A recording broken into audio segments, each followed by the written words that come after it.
आज हामी कुरा गर्दैछौँ नेपाली राजनीतिमा आएको एउटा यस्तो तरङ्गको जसले भनौँ न स्थापित शक्तिहरूलाई नै हल्लाइदिएको छ।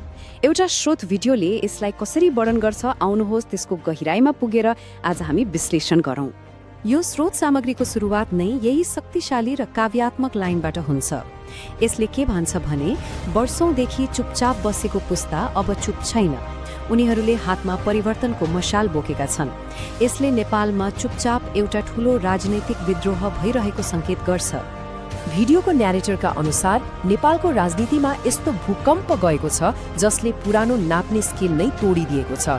मतलब यो कुनै सामान्य परिवर्तन होइन, यो त वर्षौंदेखि जमेर बसेको प्रणालीमाथिको प्रहार हो जसले सबैलाई सोच्न बाध्य बनाएको छ। र यहीँबाट सुरु हुन्छ मुख्य द्वन्द्व।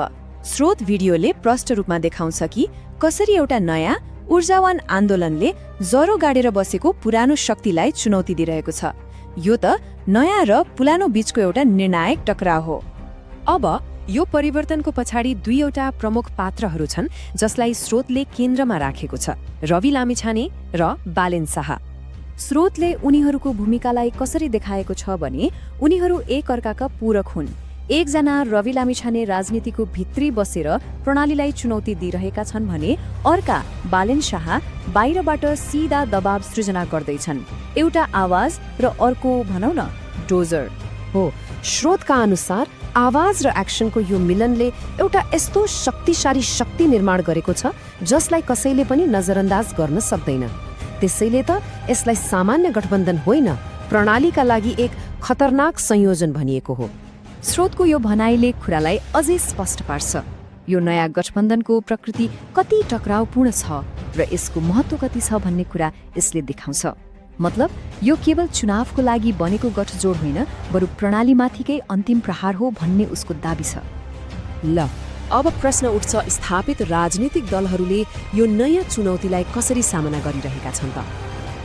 यो प्रश्न एकदमै महत्त्वपूर्ण छ, किनभने यसले पुरानो शक्ति र नयाँ सोच बीचको त्यो गहिरो खाडललाई देखाउँछ। स्रोतका अनुसार उनीहरूको प्रतिक्रिया त ठिक हामीले सोचे जस्तै छ। स्रोतले पुराना राजनीतिक दलहरूले गरेका आलोचनाहरूलाई यसरी सूचीकृत गरेको छ। उनीहरू के भन्छन्? पहिलो कुरा, नयाँ नेताहरूसँग अनुभवै छैन।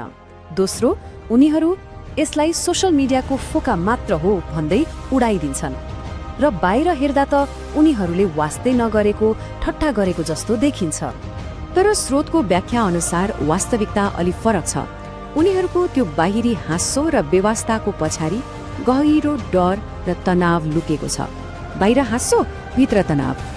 अब यो नयाँ गठबन्धनले ध्वस्त पार्न खोजेको मुख्य समस्या के हो त?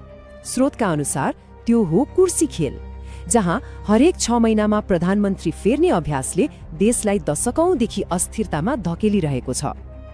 अब स्रोतले आगामी चुनावलाई देशको लागि एउटा दोबाटोको रूपमा प्रस्तुत गरेको छ। मतलब अब देशले दुई मध्ये एउटा बाटो रोज्नुपर्नेछ। यो यस्तो मोड हो जहाँबाट राष्ट्रको भविष्यको दिशा नै निर्धारण हुनेछ।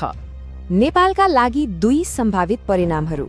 एकातिर छ नयाँ बाटो, जहाँ स्रोतको दावी अनुसार 2/3 बहुमत आयो भने स्थिर सरकार बन्छ र विकास बुलेट ट्रेनको गतिमा हुन्छ। अनि अर्कोतिर छ त्यही पुरानो बाटो, जहाँ त्यही कुर्सी खेल चल्छ र देश फेरि अस्थिरतामा फस्छ। अन्ततः स्रोतले यो सबै जिम्मेवारी मतदाताको काँधमा ल्याएर राख्छ। देशलाई अब कुन बाटोमा लैजाने त्यसको अन्तिम निर्णय जनताले नै गर्नुपर्छ। र स्रोत सामग्रीको अन्त्यमा एउटा एकदमै गहिरो भावनात्मक अपील गरिएको छ। यो अपील आजको लागि मात्र होइन, आउने पुस्ता र हाम्रो विरासतको लागि हो। यो स्रोतबाट लिइएको सायद सबैभन्दा शक्तिशाली उद्धरण हो, जसले छोटो अवधिको सानो लाभका लागि ऐतिहासिक अवसर गुमाउनु हुँदैन भनेर चेतावनी दिन्छ। यसले हरेक भोटको महत्त्वलाई कति गहिरो रूपमा प्रस्तुत गर्छ, होइन त? वाचकको अन्तिम निचोड यही हो कि यो चुनावको परिणामले के निर्धारण गर्छ भने हाम्रो आउने पुस्ता नेपालमै फस्टाउँछन् कि फेरि दुःख भोग्न र विदेशिन बाध्य हुन्छन्।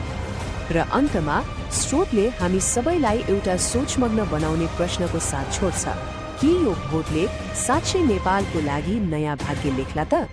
कि यो देशको लागि एउटा नयाँ अध्यायको सुरुवात हुन सक्ला? खैर, यसको निर्णय त समय र नेपाली जनताले नै गर्नेछन्।